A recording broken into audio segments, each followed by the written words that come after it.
Hi there, and today I'm going to be watching a video of the Fightin Aggie band from November 22nd, 2024.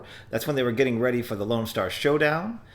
So they're practicing the four-way cross. And on this video, I'm going to react to some of it, but mostly I'm going to try to explain some of the terminology and some of the different things that you're going to see on the screen.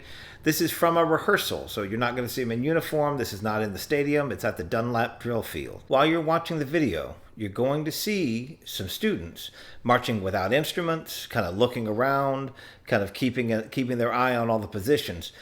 These students are alternates. They were put in the show that day for that position, and it may be the only day they ever marched that position. Pretty amazing that they can march that spot the first time they try. All right, so here we go. Enjoy the show. They're starting in the spread band formation, which is 12 company fronts. This first maneuver is called spread the block. They're going to be moving into the block band formation. And then immediately you see them move into these obliques. Each one of the ranks is moving off at a 45-degree angle. They're going to go about 24 steps, 3-yard lines, and then they're going to turn back towards the middle. Okay, and then those ranks will pass between each other again. Once they finish the center, they're going to go another 24 steps, another 3-yard lines. And of course, we're hearing the wonderful sounds of the Aggie Warham.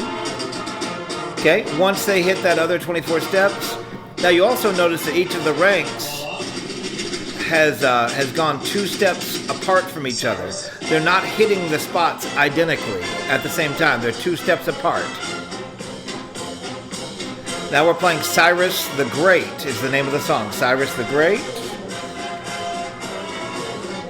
Now this oblique move is going to be moving back together, and they're going to be returning to block band formation just before they do the counter march. Now this is a 4-step counter march. It's kind of the standard set by the Corps of Cadets.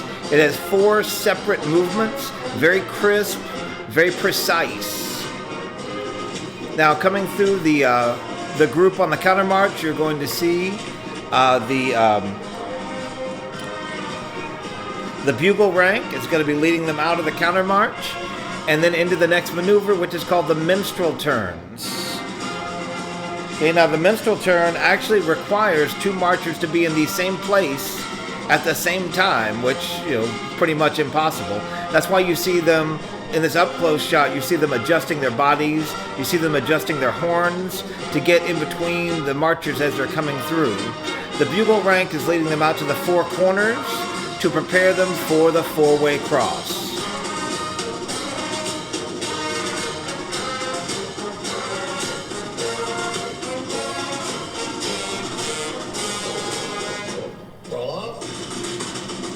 Now here we come on. They're going to start with Strategic Air Command.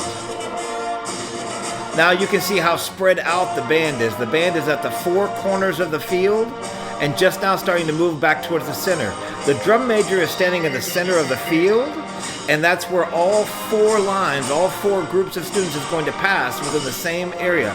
This is actually, the 4-way cross is mathematically impossible. You cannot get a computer mapping program to create this without collisions. But as you see, they're going to be adjusting their body position and their horn angle in this close-up to make sure that they can cross over, pass over, step over each other to get through the center of the field. It's an amazing sight.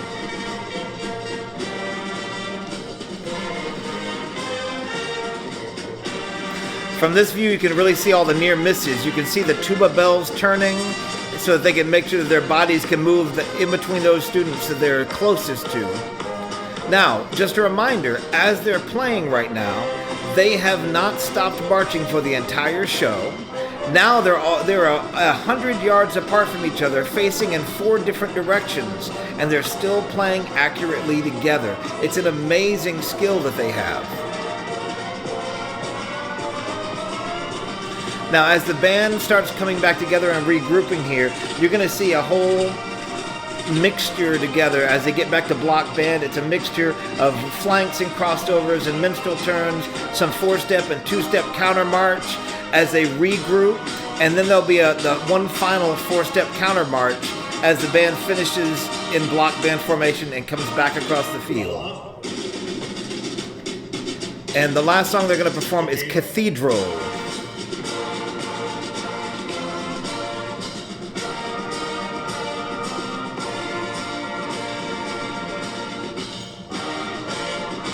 And here comes the counter march group. In just a moment, you're going to see them break through. The bugle rank will come through, and suddenly you'll see the counter march. The block band is complete. The counter march is coming back through. They just sound wonderful on Cathedral. That's one of my favorites. Precision marching, 6-5 down the field. Big moment coming.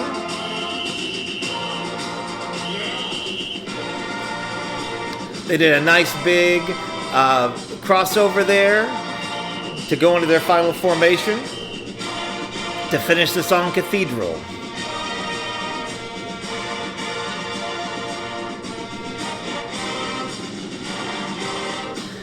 Beautiful shot there with Kyle Field in the background as the band finishes up their performance. Now, I hope that I gave you some new things here that you haven't seen before in the show, that I pointed out some things that would be helpful when you're watching the show so that you'll know things to look for. If you'd like to see this video in its original form without the commentary, you can click up here on the card or on the link down in the description. I have more than 100 videos of my channel of the Fightin' Texas Aggie Band and the Corps of Cadets. Please go check them out. If you like what you see, please subscribe to my channel. I'll see you next time with another great Fightin' Texas Aggie Band video.